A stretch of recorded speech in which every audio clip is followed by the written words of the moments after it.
time in advance, and then obviously thank all students and collegiate staffers who are here, taking time out of your busy days, and hopefully today imparts some good intel and knowledge for you all. And we'd love your feedback afterwards. So without further ado, I'll hand to our moderator and take it away, Lindsay. Thank you, Jordan. Hello. Most of you know me. I am Lindsay, the managing editor for the Collegian.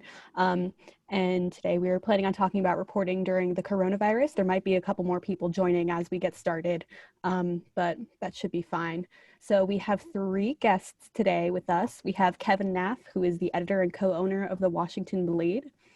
Justine Makieli, who is the day editor at the Washington Bureau of the New York Times, and Scott Dodd, the editor of the National Desk at the New York Times. I'm going to go through some quick bios for each of them, and then how it's going to work is I have a couple of questions that I'm going to ask to kind of get the conversation started, and then if anybody has a question, you guys are welcome to jump in.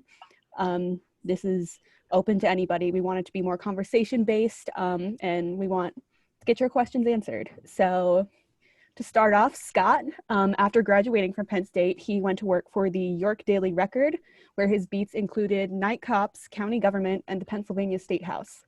He then moved to the Charlotte Observer in North Carolina, where he spent 8 years covering everything from plane crashes and political corruption to the Olympic park bomber and the Super Bowl.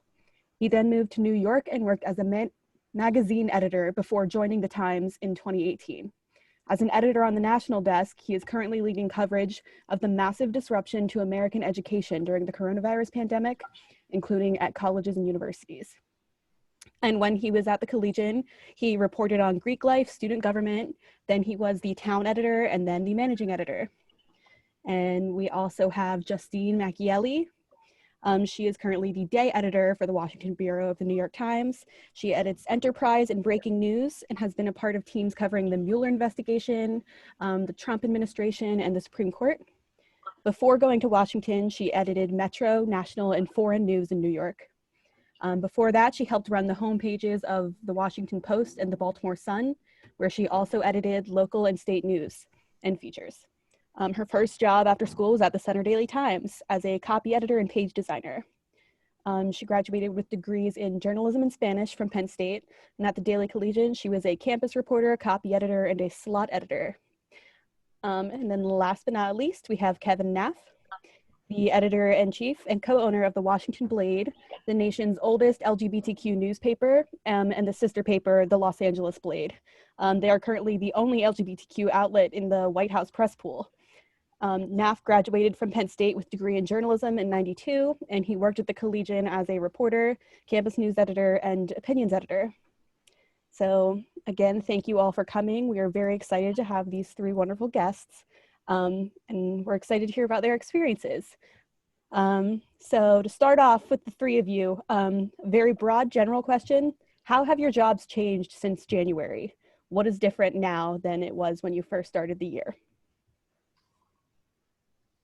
And Kevin is the first one I see on my screen, so Kevin can go first. Sure, well, happy to. Thanks for having me. Good to be with you guys.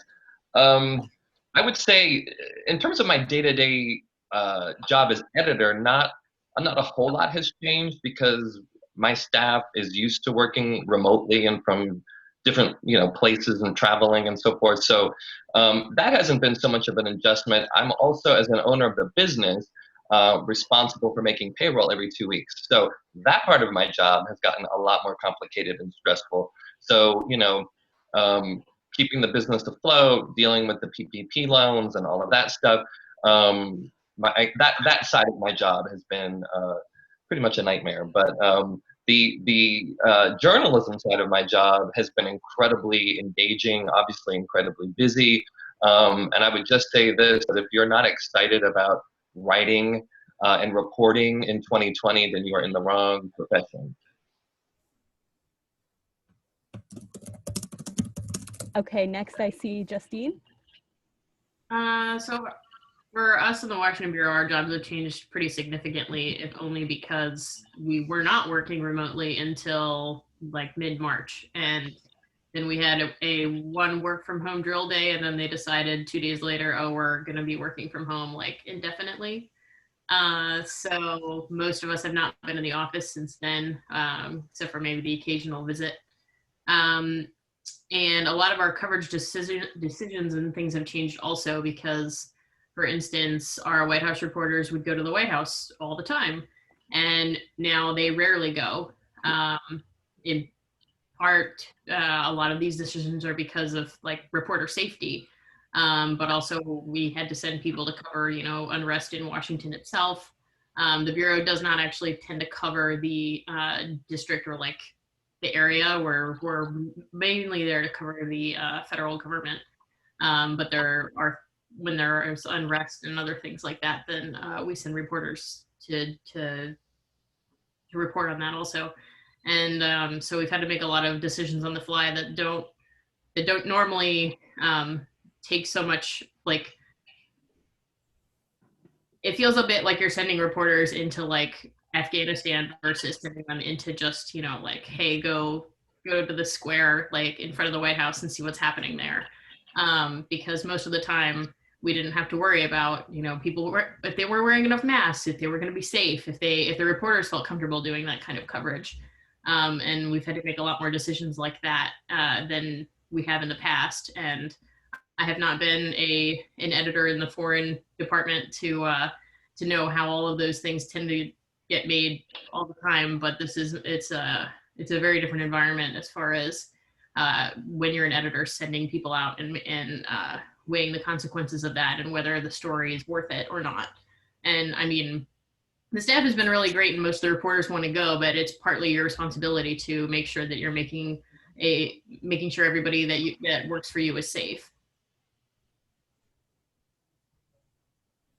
And I'll say my situation's been pretty similar to Justine's. I'm not the national editor. I'm one of many national editors who work in the New York office. But we work with correspondents in cities all over the country. So we've been home since the middle of March, which has been really weird because it used to be that you could have, all of these conversations about, hey, there are reports of a shooting at UNC Charlotte. Do we have stringers there? Can we get somebody there? Who can start making phone calls on that? Now all that has to be done either over our Slack messaging app, or we have to jump into a conversation like this or something along those lines. And it just feels very weird because all of the interactions that you used to have every day just can't happen in the same way anymore. I really miss having, colleagues to the right and the left of me that when I'm editing a story and I'm struggling on a sentence or thinking about, like, does this lead really capture what we want the story to say? I could just lean over to somebody next to me and just be like, hey, can you take a look at this on my screen and tell me what you think? And, you can't do those sorts of things anymore. So from an editing perspective, that's, been a big adjustment. And then very much like Justine said, all of the reporters that I work with are very used to just, something is happening somewhere, they get in their car or they get on an airplane and go there and report from there. Or if they're working on a big story about, changes in higher education, they're used to like going out to a couple of different universities around the country and gathering material on that. And they can't do that anymore, or at least they couldn't for a while. We have started sending people out to a lot more things. It really changed a lot after the George Floyd killing in Minneapolis. And we had to have a lot of people on the ground, both there and around the country, to cover the unrest that was going on. And I think that really sort of like broke the log jam, and we started to get a lot more comfortable sending people out. For the hurricane last week, we had 5 or 6 people on the ground in different places along the Gulf Coast. But there's still a really sort of like, it's got to be a high level before we want to send people out into what can potentially be dangerous situations. It's not just the, everyday average story anymore that somebody has to go out for. So. Okay, does anybody have any questions at the moment? Okay, so what would you guys say, as you are all editors? A lot of the people who are in this talk here are reporters for the Collegian. We also have some from just the general public. How would you say the relationships you have with your reporters have been changing, and how has their ability to do their best jobs changed? And anyone can jump in on that.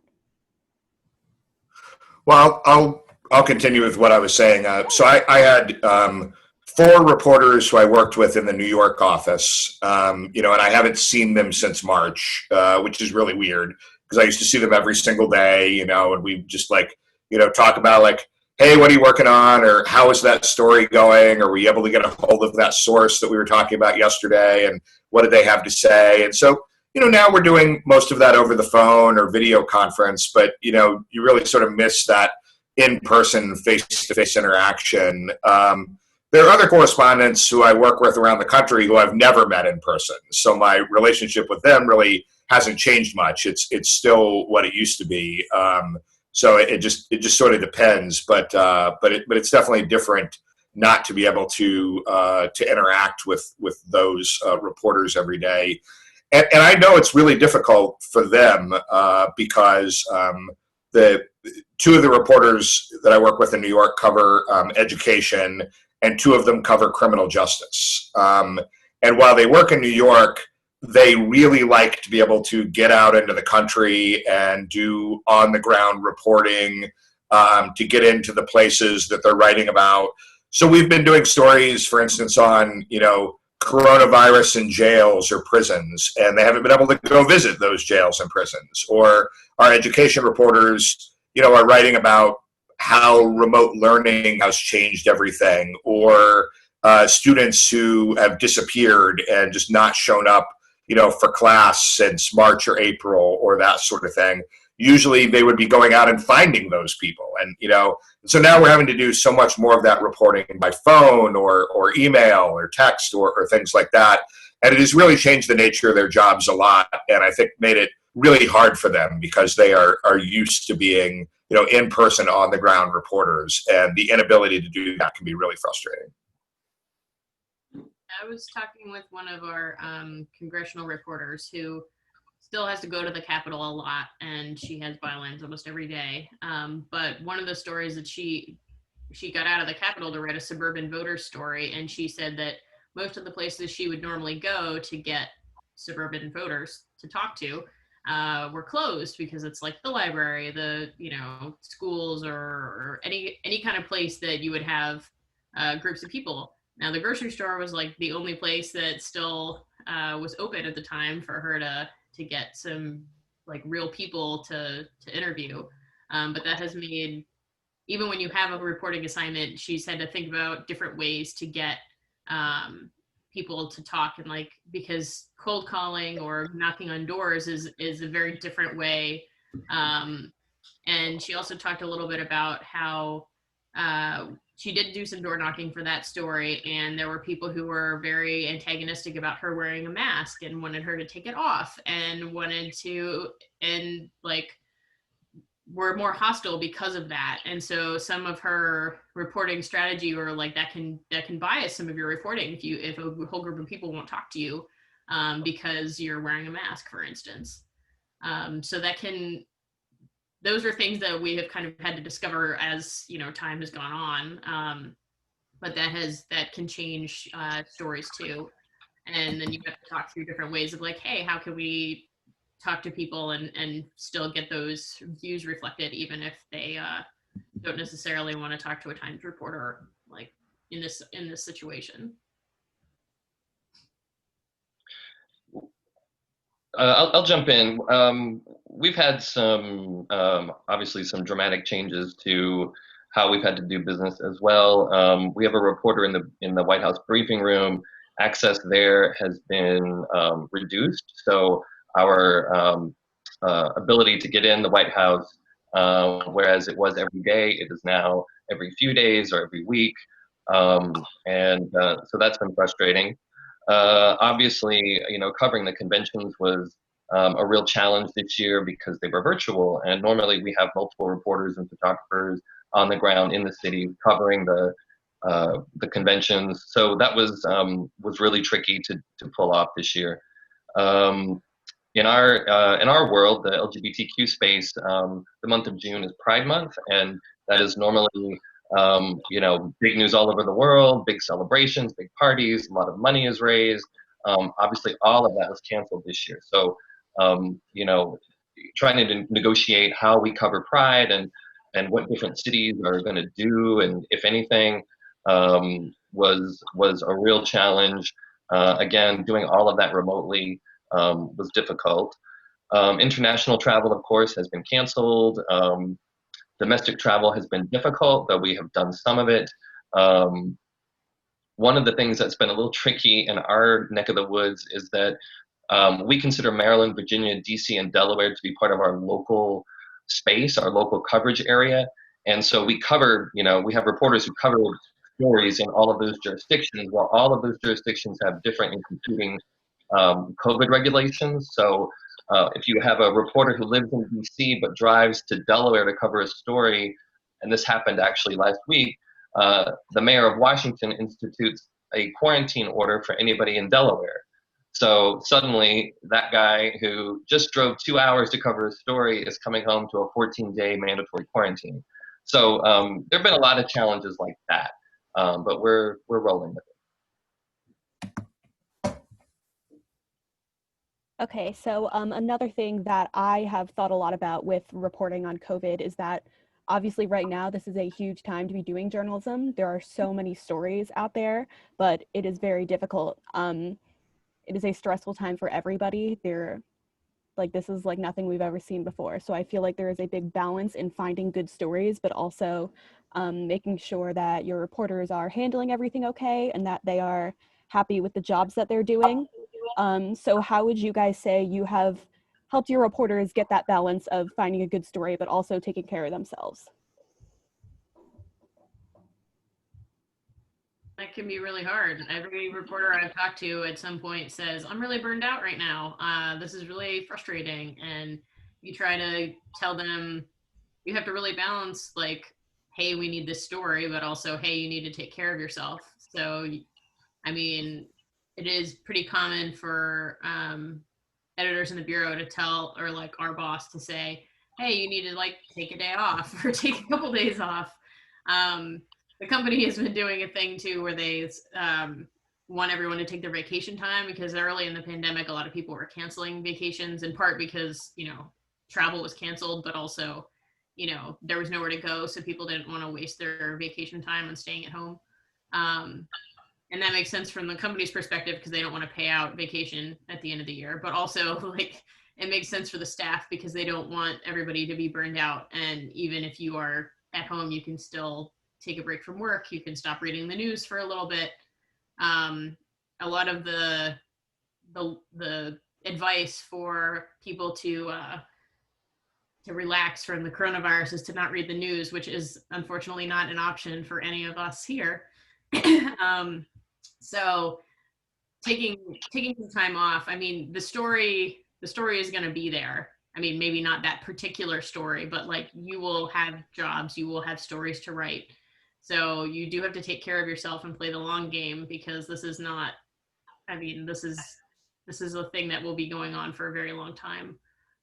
But also, at least in Washington, we've had I think some help with that because, a presidency is a very long time, and it has been a sprint for people for years now, since Trump was elected, and the news cycle has really accelerated.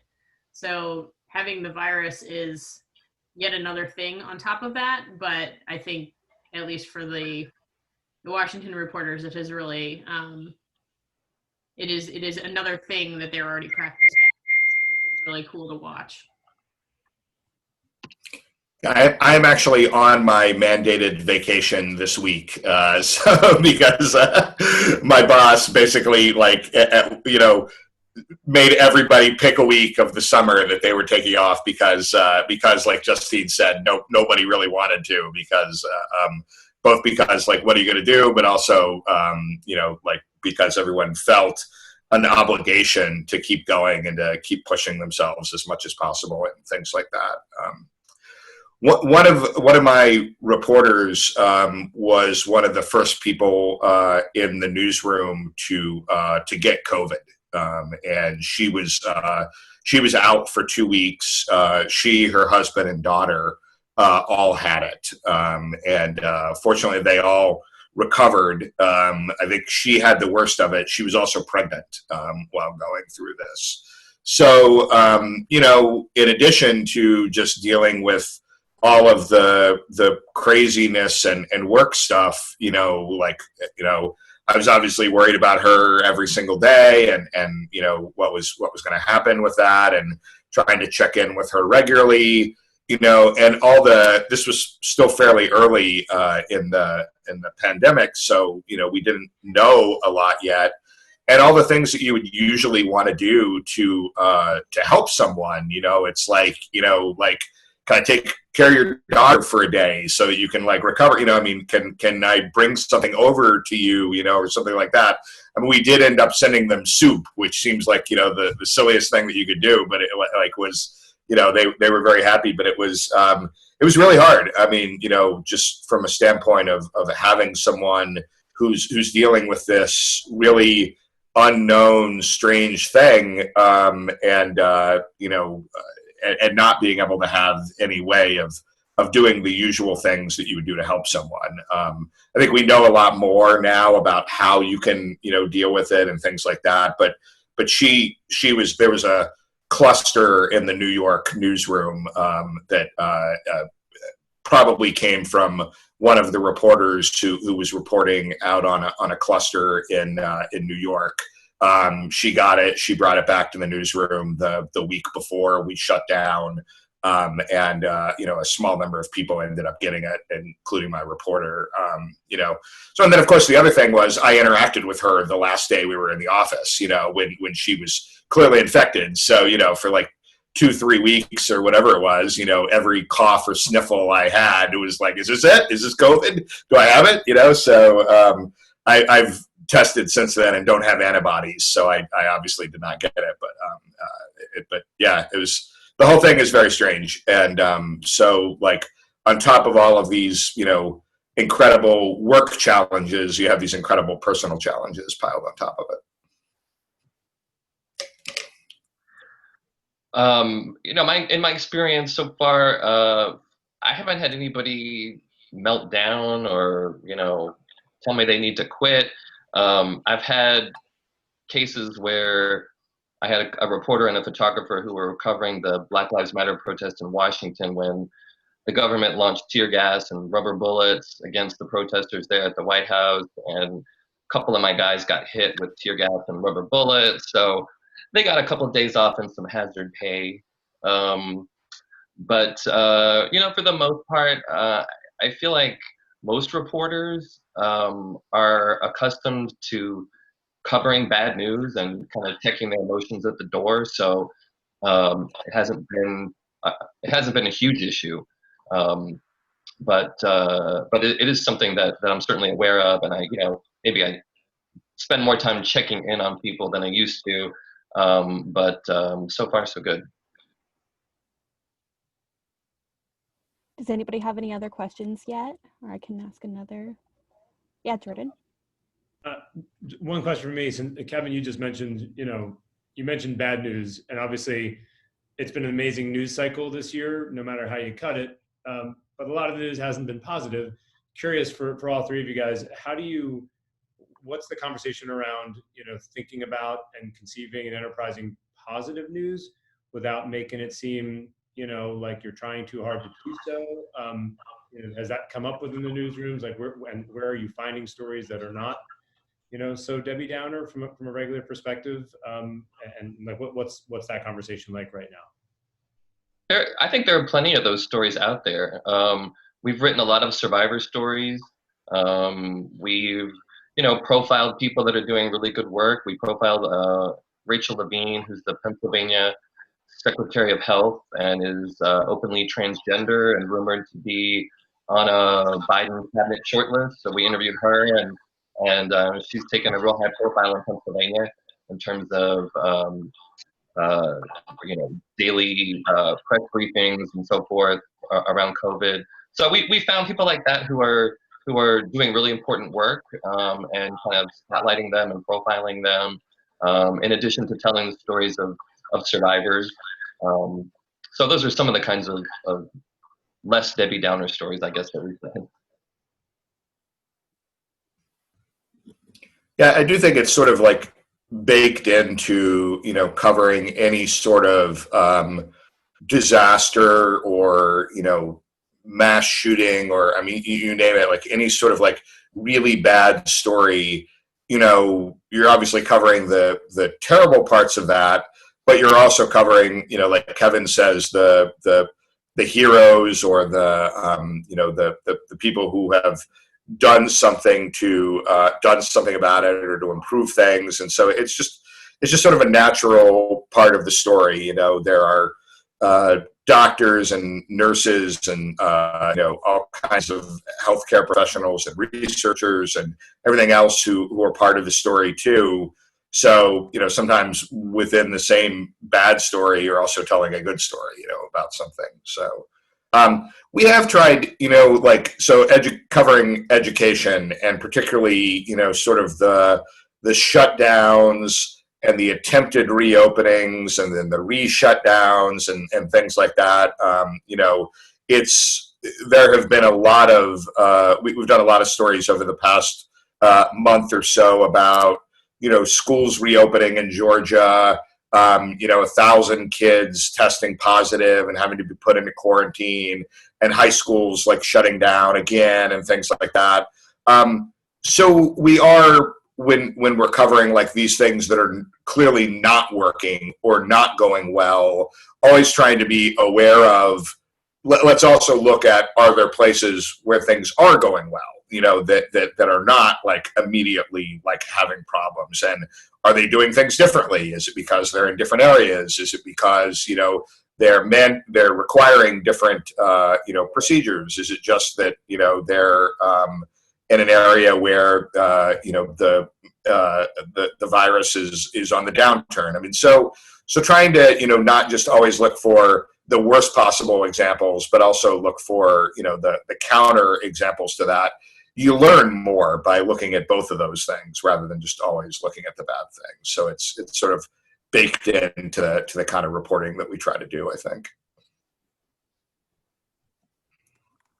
So my question I had was, I believe, Scott, you mentioned it earlier that you don't send folks every story now. How do you decide what story is worth sending folks into harm's way for? Yeah, I mean, the first month after, everything really started to shut down, so basically like March and April, like travel had to be approved by the executive editor, or at least like somebody like really high up on the food chain. So one of the first stories that we sent someone out for was to ride a bus in Detroit. Because there were a lot of concerns about working class folks who didn't have any other options except for public transportation. There were cases where people had gotten sick, apparently from bus rides and things like that. So we thought it was important to be able to tell that story. And John Elligo, who is our Kansas City bureau chief, volunteered to go to Detroit and do that story. And we had a real conversation about it amongst the national editors. Like, is this a story that we really need to do? Do we feel like it's worth sending John? He's willing to go, but do we feel comfortable sending him? Can he take enough precautions that he can be safe? And eventually we decided that, yeah, this is a story that we think is really important, that we really want to do. John really wants to do it. So we got approval for him to go. He did, he took as much precautions as he could, and then he quarantined himself in his hotel room for 14 days before he went back to his wife in Kansas City. So, so that was very early in the pandemic. And, as we've gotten more comfortable with sending people out, having them be successful in the field, not getting sick, understanding what you need to do. I'd say we're close to maybe 75% back to normal. We wouldn't send someone for I don't know, kind of fluffy feature that, didn't feel important, but, we're sending people out, I mentioned earlier, to the hurricanes, to shootings, to protests, to, the unrest on the streets in Seattle and Portland and those sorts of things. And we've got people going out every day to those sorts of things now, and, our rule has basically been, we don't send anybody who isn't comfortable themselves, and we don't send anybody to a place where we don't think they can be safe. So we've actually had people go into nursing homes and hospitals and that sort of thing, where we know there are lots of cases of the virus and things like that. And so in those cases, we make sure that they're fully equipped with the best, personal protective equipment possible, that they follow all the best, sanitary procedures, that they limit contact, that they get out as much as possible. But we've had people go into some of the most dangerous places and come out fine. So because they've taken the precautions they need to. So it's really just about balancing all those sorts of things. And the company also, we have, risk management type people who put together packages of face masks and hand sanitizer and all that stuff. And so people who are going out on assignments pick that up and make sure that they have enough of it, and they talk through what they might do if they're, covering protests, or they're just to make sure that they are able to cover those things safely. And also, Scott said, that anybody who goes out is, doing it because they want to, that we don't force anybody to go who's not comfortable, or who might have, a kid at home, or an immunocompromised partner or something like that. So there has to be a lot more understanding of those kind of situations than there might normally be. Let's say, all of the assigning editors are very sensitive to the things that are going on in their reporters' lives, but you have to be especially understanding right now, because it's your job to kind of know what's going on with your reporters, and to make sure that you're not asking something unreasonable of them, just because, somebody might be a White House reporter, but our White House reporter was 9 months pregnant, so she's not going to go to the White House briefing, even though it's her turn to go. So you just have to kind of balance those things out, and also make sure that your reporters are comfortable enough to talk to you, or other editors, to make sure that they aren't being pushed into an assignment that they are not able or willing to do. Yeah, I would just echo those comments. I mean, we take it kind of a story by story basis, and it just the reporter has to be comfortable going, and the story has to be important enough to warrant the trip. But we have reinstituted travel, limited travel, but the story's got to be worth it, and the reporter has to take precautions and be comfortable. That's all. I have a more specific question for you, Kevin. So obviously your outlet focuses more on underrepresented communities. How have you continued your mission of reporting on these communities while including the coronavirus news in it? Sure. Well, we've been very busy. There are a lot of stories that get overlooked, that we've been, busy covering. So, in our case, in the LGBTQ community, we have higher HIV rates, we have higher smoking rates. We did a lot of stuff early on about, links and risks of HIV and COVID. 40% of homeless youth identify as LGBTQ, so homelessness is obviously a big problem with COVID.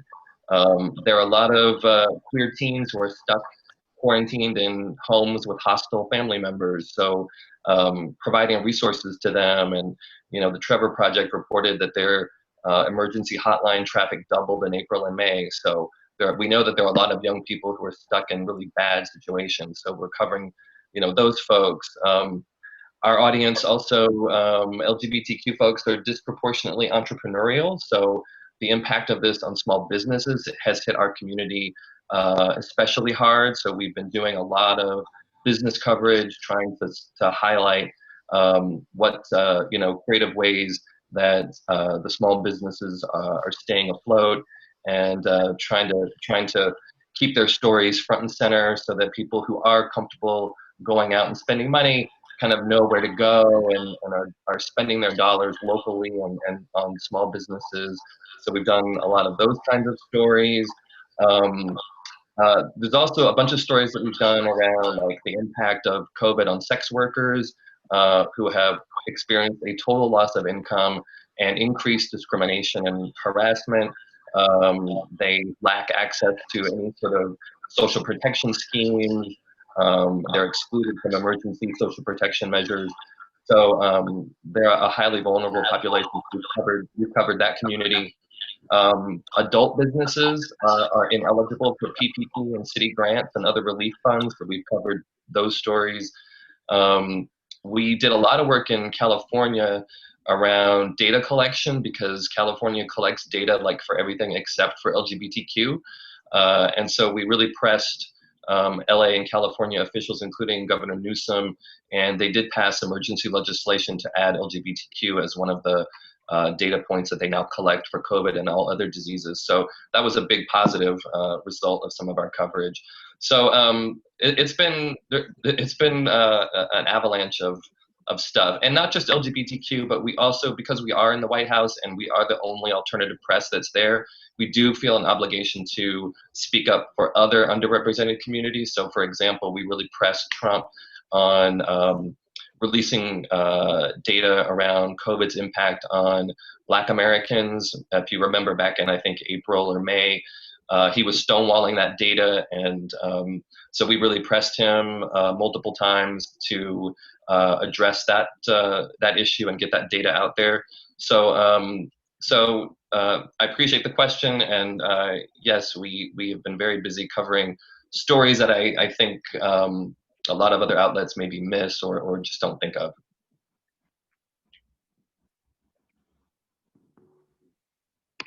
Anyone have any questions right now? I have a question. Markayla?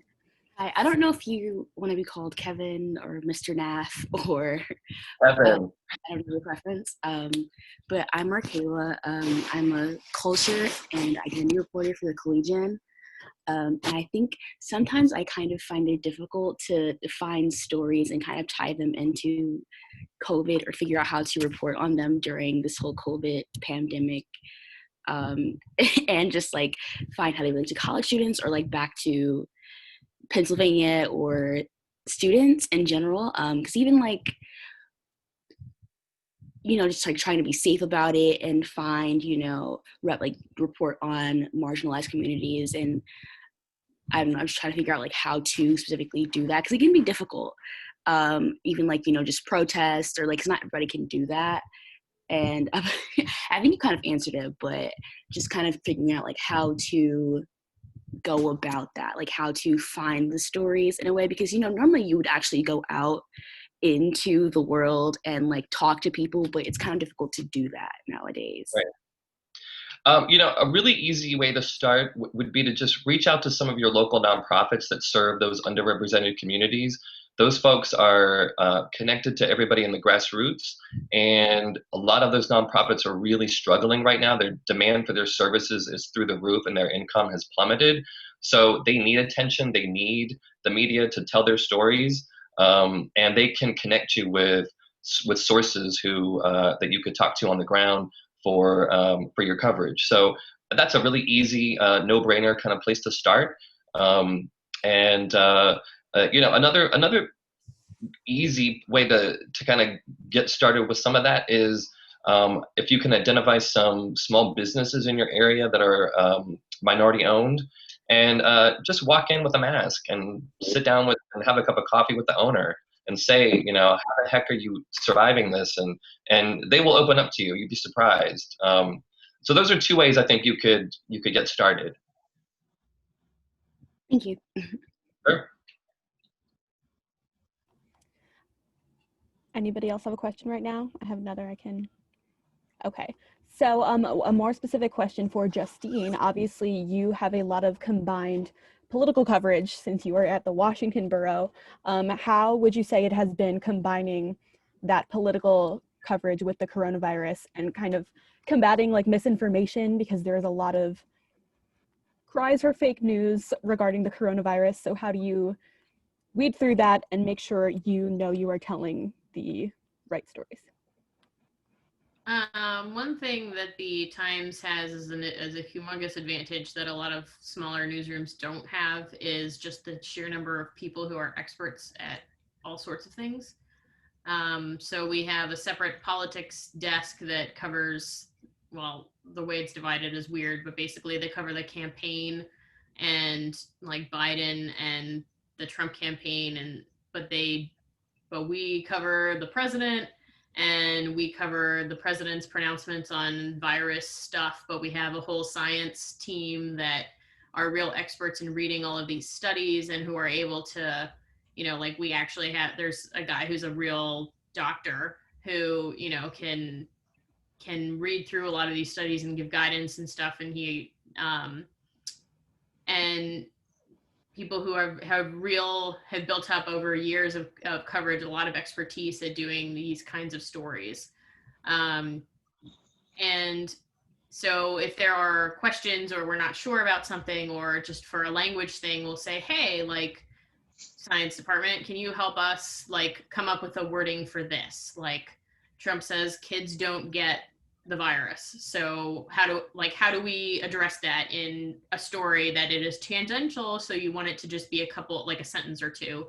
And then they can give you some language that is like, no, like children can definitely get the virus, but their outcomes tend to be less severe than adults. But there's no evidence to suggest that they can't get the virus or pass it on. And so we have, in smaller newsrooms where I worked, that is definitely more difficult to do, because you tend to have one person who's really great at something, and that person might not always be available. And so that can force you to have more expertise at something. When you have people to ask, like that is the best thing, that you can either find sources like in your own newsroom, or also people who are outside it. You can find health experts or congressional experts, or whatever your beat is, to find people that you can call and talk to and say, hey, this doesn't seem right, or hey, can you give me your perspective on this, because I just want to make sure that I am characterizing this the right way. I would also say that you have to, read all you can about from that area, because you really want to be the best that you can in knowing it. You're not going to necessarily be your knowledge is not ever going to be quite as deep as, somebody who just studies that one thing for their whole life. But your job is to understand it and explain it to the public in a way that is accurate and, makes sense to most people. And so trying to find that kind of expertise, whether within your newsroom or outside it can be hard, but is worth it, and is a significant responsibility that we all have. Hey, Justine, you mentioned that you do lots of political coverage. For me, I try to be a very politically active and informed person, but I know I have an issue in my line of like, where do you draw the line of truth telling, but also being kind of like an activist in stories? Like, what comes to mind is, Trump says lots of very awful things about, immigrants and whatnot, so, where the line be between saying like, hey, Trump's quote is just X, and, or would you go on to say Trump's quote is X, and that's horrible because X, Y, and Z thing? This is a debate we have like literally all the time at work. The Times, it tends to be a little more not going to say conservative, but at least a little more tempered in our language about calling out the president, for instance, and we are very we do not use the word lie very often. That one has to be like approved by the top editor. We have used it before, but it's not. His philosophy is that if you say that about everything, then it kind of loses its meaning. And so whether or not you agree or disagree with it as, a lower level editor, it's, that's the policy. So you kind of go along with it.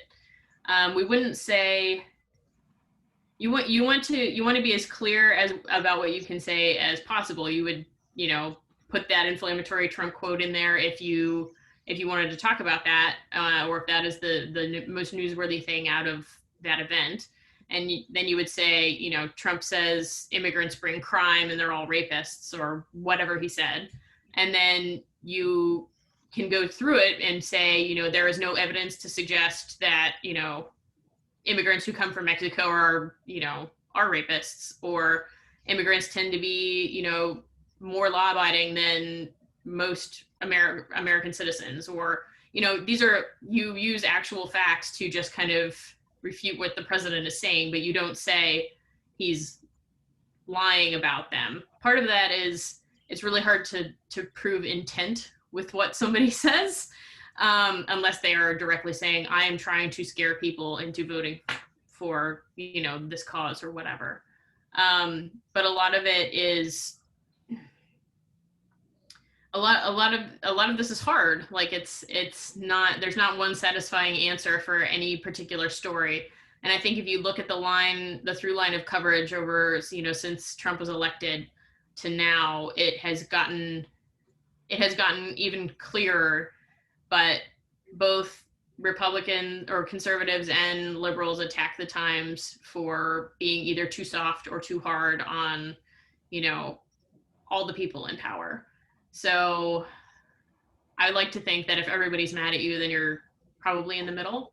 But that's, everyone messes it up too. And in any one story, you can, miss the mark. And that can be very frustrating as a reader. It can be very frustrating as an editor to feel like, hey, we almost got there, but we can do it better next time. I will also say that if you do want to be a reporter or editor, at least for us, like I can lose my job if I am politically active as far as, social media posts, yard signs, bumper stickers, donations, all of that.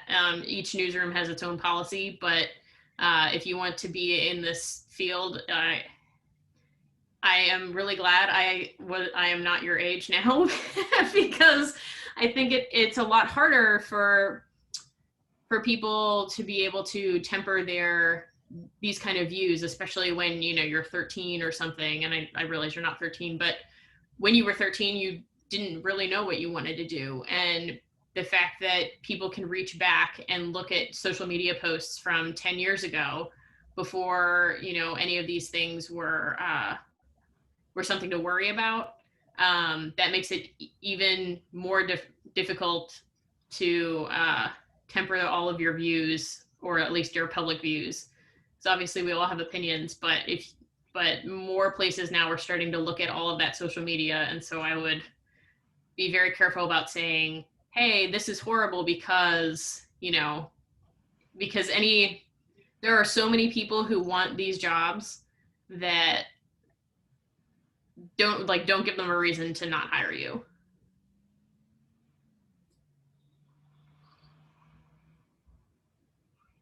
I have a question for Scott now.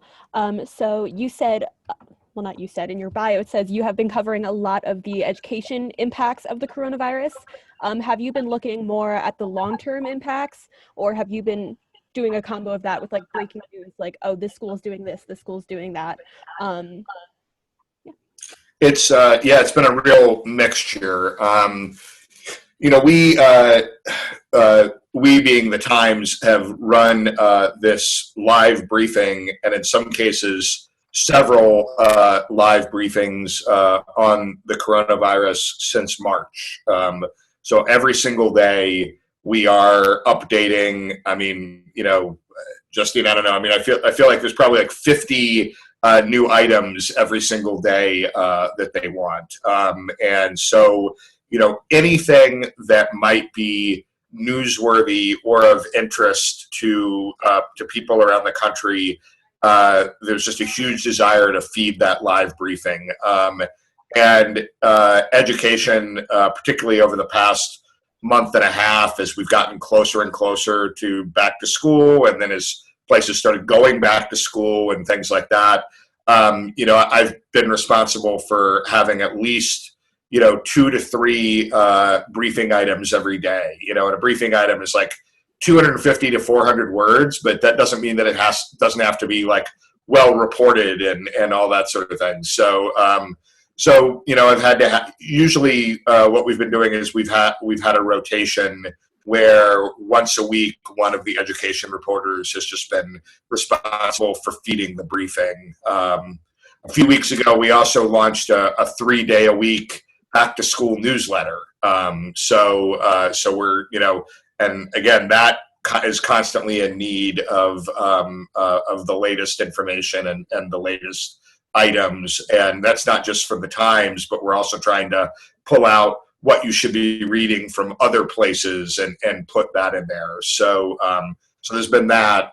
And at the same time, we're trying to do much more deeply reported enterprise and investigative pieces. We've done a lot of stuff about how the pandemic has completely disrupted the economic model for higher education in a way that a lot of places are probably never going to recover from. So that's been a big line of coverage for us. In the K through 12 beat, we've done a lot of stuff about, the impact of remote learning on, particularly like younger students. Like my kid is, was a first grader now going into second grade. And just the disruption to that age group, which is at such a critical time in their, developmental stage and things like that. It's just huge. So looking at those types of things. And then a lot of like looking at the decision making behind that, school districts, universities, states, whoever have had in terms of what to do about their schools. We've just been digging into that constantly. There's been so much conflict between states and local districts and universities and towns over, the decision making. And it's hard because nobody really knows what the right thing to do is. And so, we're trying to hold people accountable at the same time as knowing that a decision that was made 3 weeks ago could be completely wrong, once it comes time to actually open something, depending on what happens in that area. So it's a constantly moving target. And, we're trying to do everything from the day-to-day and hour-to-hour reporting, and also the long-term enterprise and accountability stuff at the same time. So it's a lot.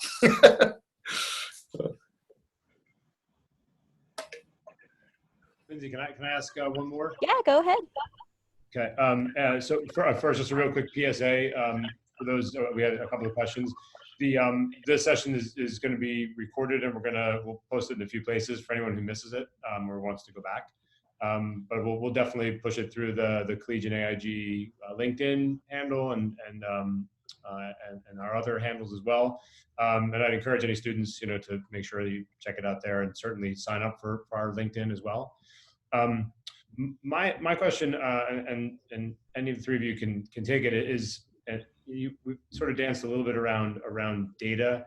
And I've been at the Wall Street Journal, not on the reporting side, but know enough and have gotten lost walking through the newsroom in the past to see how data has made its way into like the day-to-day, minute-to-minute. Just curious, what how you're looking at what's happening right now from a data perspective. If anything is surprising to you about what's being consumed and what sort of topics and themes and even forms of journalism are working. I mean, the Times obviously has done a lot with data, for example, and data journalism.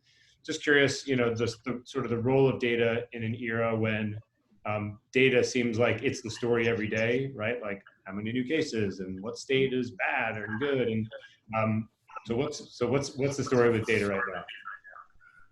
So this is another one of those like only at the Times probably things, but we have created this gigantic data team that started with this guy Mitch Smith, who works he's a reporter in our Chicago bureau. So like when the first coronavirus cases started popping up around the country, he started putting together a spreadsheet. And at first it was like, 4 cases reported in a nursing home in Kirkland, Washington, 6 cases from this cruise ship, like whatever. It started with maybe a few dozen cases at first. Then Mitch was able to just like keep up with them in his spare time. And then more cases started. And so we had to add a couple of reporters to help Mitch. And then more cases. And so we got some interns and fellows. And then more cases. And we started partnering with various journalism schools and things like that. And now Mitch is in charge of a full-time, like I think there are currently like 100 people on this team. And all they do is keep track of every coronavirus case in the country. And it requires, calling, hundreds, if not thousands of health departments every day, of checking every case that's reported in the media and tracking it down and things like that. And that reporting team, all of their data is used to power all of the maps that we have all over the website that are constantly, updating and saying there were, 10,000 new cases reported across the country today, 200 in West Virginia, 500 in New York, whatever it is, like all of that data. But those are humans who every single day are making calls and collecting data and things like that. We don't trust the CDC data. We don't trust the Johns Hopkins data. Like nobody else has like the kind of accuracy that we've been able to build into this thing. So again, I don't think there's any, or very few other news organizations in the country that would have had the capability to do that. But it all started with one guy throwing a spreadsheet together. So, and it can turn into this like amazing thing if you recognize it, that it's important and it's needed, and you are willing to put the effort and resources into it. And, every single day now, Mitch sends a note and he's like, here's the latest on what's going on with the coronavirus in the country. And it's sort of the definitive account of how the virus is evolving and changing and things like that. So. Well, I do not have a giant data team at my disposal. However, there is so much publicly available data that definitely informs and drives our coverage decisions. So I referenced the effort in California where we found out that the state was tracking everything except for LGBTQ patients, and so we pressed the city and county and state officials there about why, justify it, and they ultimately realized that it was a big mistake, and they passed some emergency rules to begin immediately collecting data on sexual orientation and gender identity among COVID and all other reportable diseases. So that was a big win for us and a big story out there. The other data numbers that we follow a lot are just other underrepresented communities that are tracked. So, for example, in a number of states, COVID cases and COVID deaths are 40% in the Black community, representing 40%. Where their population is only 14%. So we kind of are, those kinds of numbers and that kind of data is what we look for to kind of, guide us to where we need to pay some attention. So I do not have an internal data team, but we certainly rely on the publicly available data to drive story selection. I will also say there's one place at the Times, I'm not involved in this at all, but I just think is really cool and is a smaller, but really interesting effort, is our video investigations. It's a relatively new thing, but they have been taking, it's like several journalists together but often one person has an idea of, hey, we saw this episode of police violence, and they take all of the social media posts, like from Twitter and wherever people might post them, and then kind of map out what happened in certain like incidents, and then they kind of can say, hey, this thing happened, the police said this, this was the police story, this was the protester story, like what do we actually know is true? And those are smaller teams efforts that, it's not 100 people, it's like 4. And they comb through all of this kind of publicly available social media information and have been able to put together some really interesting and compelling like videos. And they are reported, it's like reported visual like investigations that aren't just a traditional story. I don't know, they have a whole bunch of things on like a lot of different topics, but I mean, they did ones on like, we proved Russia pilots bombed a hospital, and this is how, like, we know how George Floyd was killed in police custody, how, Jamal Khashoggi's death, like how that hit job happened. So it's a lot of different topics, and since they are smaller groups, if you are interested in that kind of visual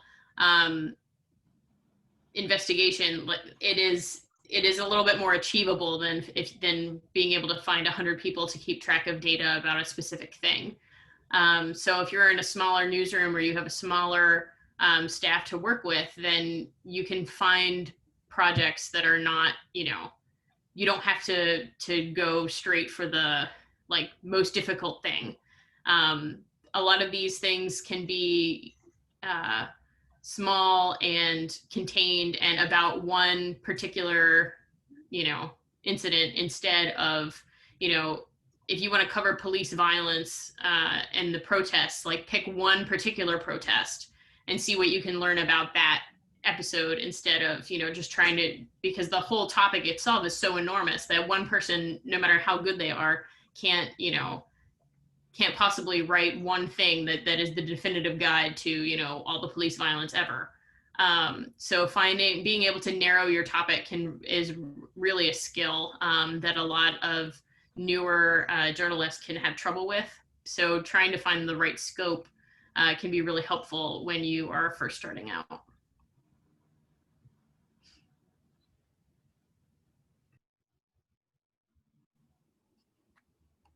Anyone want to pop in with a question? I have a question. This is relating to some protest stuff. I was covering some stuff freelance this summer.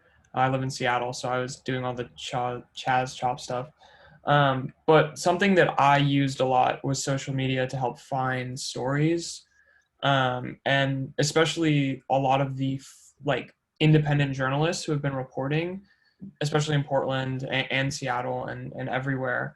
How can editors or just people in the newsroom go about approaching reports coming from independent journalists who aren't necessarily trained, but they have the footage, or they have, they've been there on the ground?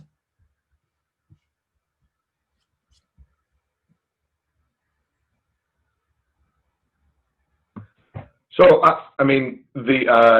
the team that Justine is talking about, for one thing, is that is sort of what they do. I mean, they'll get footage from everywhere, but a lot of times they'll reach out to independent journalists and say, hey, we're really interested in what's happening in this place. We saw that you had some footage of it. Will you share it with us? And, we'll give you credit as part of the, whatever we end up publishing about it, that sort of thing.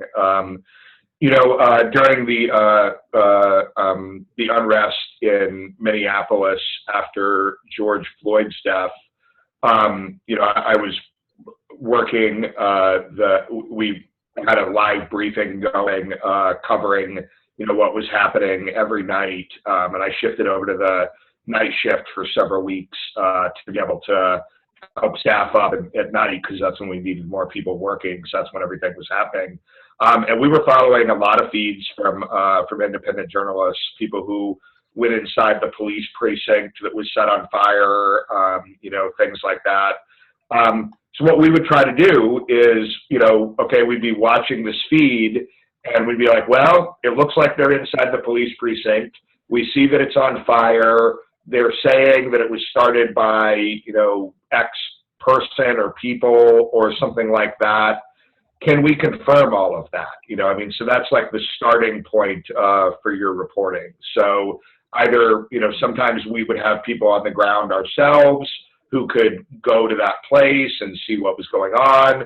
Sometimes it would be a matter of making phone calls either to authorities, or in some cases we didn't trust the authorities, so to, whether it was activists or people we knew on the ground who we trusted and could work with, and from the community and that sort of thing. So particularly in those types of situations where there are things happening on the ground, you can't be everywhere at once. Being able to, find live feeds or scroll Twitter or whatever to see what is being posted from that place, what kind of leads could that give us, what can we find out, and things like that. We try to be very careful about never reporting straight from one of those things. Like, we need confirmation. We need, some other way of confirming that what somebody on social media or YouTube or whatever says is going on is really going on. But it is a great way when you can't be there yourself, or there's so much going on in a place that you can't keep track of all of it, to have people monitoring the various different things and to use it as a reporting tool, or at least as a place to get leads from to begin your reporting. And I would add, as a smaller outlet, we rely pretty heavily on freelancers, and we use social media quite a bit to keep in touch with those folks. So I'll give you just one example. We have about a 4-year project that we've been doing in Central America around immigration, so covering the plight of LGBTQ migrants. And we obviously can't afford to have, people all over Central America for 4 years. So instead, we have a couple of folks who go in and they have spent time cultivating a reliable network of trusted people that we now know, who can send us things and file things via social media, tip us off, record protests that are happening, whatever it is. And the social media thing works both ways. So we rely on them when we do have a story. We publish as much of that material as we can in Spanish, and we rely on them to circulate our stories in their communities, and so that those stories, come to the attention of lawmakers and so forth on the ground in those different countries.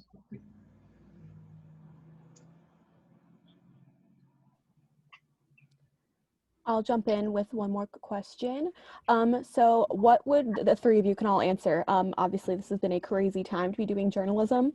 What would you say has been the most rewarding part of doing the jobs you're doing, and what makes you want to keep doing it?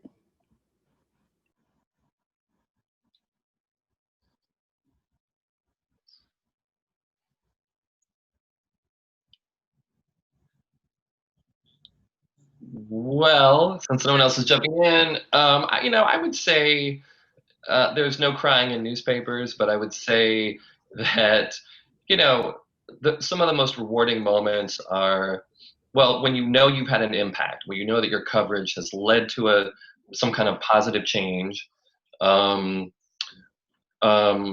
also when you hear from a reader that you helped. So, I referenced earlier that there are so many young folks right now, kids, teenagers, who have been stuck for 6 months, quarantined with hostile family members, for example. Hearing from those kids that they read our stories and it helped them to come out, or it helped them to find help, or those kinds of things are always nice. So we've had a number of those kinds of things happen to us over the last 6 months. But again, just bringing about change, positive change, is the most rewarding thing. We had an incident that went down at the White House that got some national attention, where the White House tried to switch my reporter with the CNN reporter because Trump was mad at the CNN person. And so they were going to kick CNN to the back row and move my reporter to the front row. And, he held his ground and refused to move and give up his seat. And there was the Secret Service were brought in. It was a whole thing. And eventually Trump basically just pulled the plug on the whole briefing. And that was a nice kind of moment for us, and we got a lot of credit from the national media, which we don't often get. But CNN, went on and explained exactly what happened, who my reporter was, what the blade does, and so we got credit for thwarting one of Trump's little attacks on the media. So moments like that are always rewarding, but helping people, is always a good thing.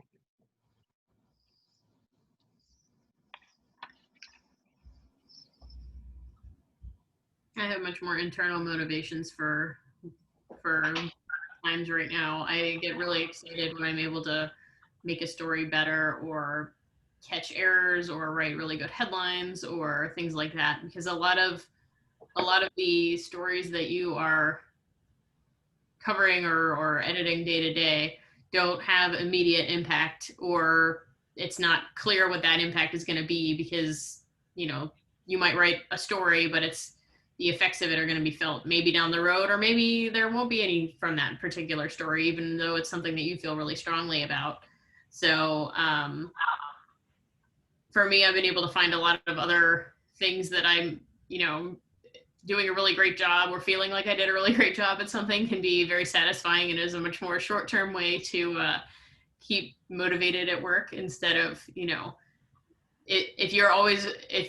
for me, it's not reliable enough to know that, hey, I edited that Supreme Court story, and that means that this law I disagree with is going to change, because most of the time that doesn't happen. So being able to find things that are internally motivating, that you have control over, can be really helpful. Or especially if you're an editor, you often don't get credit for a lot of things anyway, unless stuff goes wrong. So being able to celebrate those smaller victories can be really helpful too, especially when things are as dire as they can seem to be right now with the virus and everything else. I think there was a time I think this was in June, during the George Floyd protests, where Joe Kahn, who is the managing editor of the Times, I think this was a meeting with the national desk or some group like that. He said, right now we are covering the 1918 flu pandemic, the Great Depression, and the 1960s civil rights era, all at the same time. Like nobody has lived through a moment quite like this in a very long time. And Mark Lacey, the national editor, talks about that a lot too, that like what we are covering right now is, absolutely historic. And people will look back at what was written about this time, and the stories that were done, and the things that were covered, and they will judge the work that was done during this time period. And it's an awful lot to live up to, but it's also a really huge responsibility, and a motivator to do everything you can every day to get it right, to do the best job that you can, and to really like tell people what it was like to live through this moment in history that is that everyone is going to want to know about. So that's both a very good thing, but the downside of that, of course, is why people don't take vacations or days off or constantly work 18-hour days, because the responsibility of that is huge. So you have to both use it as a motivator, but also recognize that you can't do the best job of doing that if you're constantly burned out and feel like you've been put through the ringer and that sort of thing. And so it's really a balance of making sure that you're taking care of yourself to do the best job that you can and taking care of the people around you, but also recognizing that that what you're doing is like so important and meaningful right now. Okay, we have about 10 minutes left. Does anybody else want to jump in with a question? I have a question. It's not necessarily related. It's not like COVID related. I've been kind of thinking about pursuing my graduate degree in journalism. So I'm just wondering how important you all feel, or how, I don't know, important a graduate degree in journalism is to like upward mobility in the field, or like if it's necessary, or like where it'll get you. Don't do it. Don't do it. If you can do it for free, sure.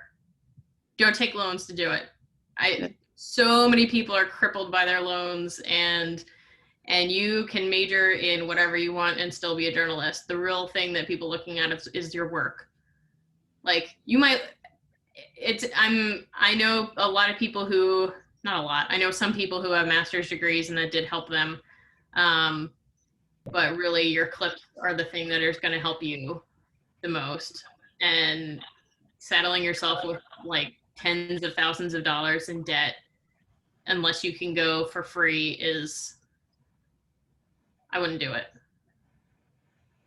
Yeah, I definitely agree. I have a master's degree, but I didn't get it until, like 15 years into my career. And I did it largely to take a year off, and I did it as a fellowship where I got paid to do most of it and things like that. So, I really enjoyed it. It was a great year, but it was not necessary to my job, and I don't think it did anything to propel me beyond it. Like once that year was over and I went back to work, people just wanted to see my clips. They didn't care about my degree. So.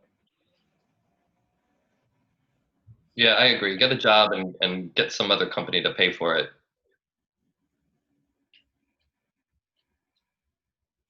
Oh, but related to that, if you work for many companies will pay for some sort of continuing education, do that.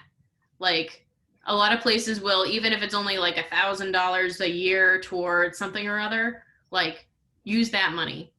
And no, but like seriously, but keep doing use that professional enrichment money that a lot of people don't use it. Like I didn't even use it when I first came to the Times, and only did something like started using it like 2 years ago. But you can find a lot of like short-term, like week-long programs and stuff that they have them at like Pointer, they have them at other places. The professional organizations like ACES or the like NABJ or things like that they have those, and your company may pay for that. And those can be really useful. They help you get professional connections that you might not have had before. Go to those conferences. You can meet people that can help you get interviews, and do those kind of professional development. But just going to school for a graduate degree is overkill for what you actually need, because that's not going to get you the clips that you need to actually get the jobs. Okay, thank you.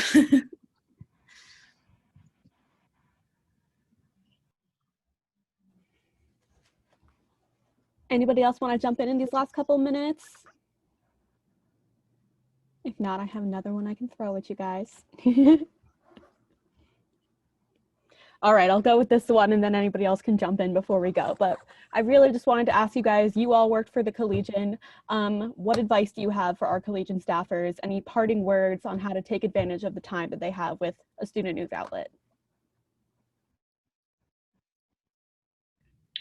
Just get as many clips as you can get, and understand that when you leave Penn State, there is a huge network of us out here. There are collegiate alumni literally everywhere I have worked, and I've worked in companies large and small, Times Mirror, the Baltimore Sun, Reuters in New York. I mean, I've worked all over, and I've always come across not just Penn State alumni, but collegiate alumni, and those connections will help you. So make sure you take advantage of those. Go to class the least amount of time possible and just spend all your time at the Collegian. That's basically what I do. Amen. That's where I am right now. That's where I am right now. Lindsay, can you tell us what's going on? Enough to get your degree, but other than that. Lindsay, can you tell us where you are physically and what's going on with the collegiate offices? Yeah, so currently, I'm sure you all know the James building. That is long gone now. It's been about a year that we have been at our new office in Midtown Square. It's on Allen Street in State College. This is a temporary office that we're in between because they are currently renovating the Willard building, and we have an office space that will be in there. It's going to be a big media center. The Collegian, we are currently printing 1 day a week. That changed this semester because of COVID, but we are still doing content online every day. And yeah, we've been working our butts off all summer, and we're excited to have our full staff here and kick in. Awesome. Good luck. Thank you. Great. I think that's probably a great note to end on, unless anybody else or any of the participants or any students here guys want to chime in with any other questions. But I think this is a great first session that we've had. So very, very appreciative of everybody's time participating and certainly any of the knowledge you guys have shared. Really, really enjoyable. Thank you guys all very much. Thank you. We'll be sending this out. We noted that we've recorded this session. So as soon as that all, the hamster spin on my computer fast enough, we'll get that published out. I encourage anybody on the alumni side or encourage anybody to join within LinkedIn. We've noted a few points on here, the Collegian AIG group on LinkedIn. And then of course, any prospective students, Lindsay noted in the chat, if you didn't see it, if anybody's interested in joining the Collegian, they're ramping up staffing as well. So everybody, thank you very much for your time, and everybody stay safe. Thank you. Thank you. Thank you so much. Thank you. Thank you. Thank you. Thank you. Thank you.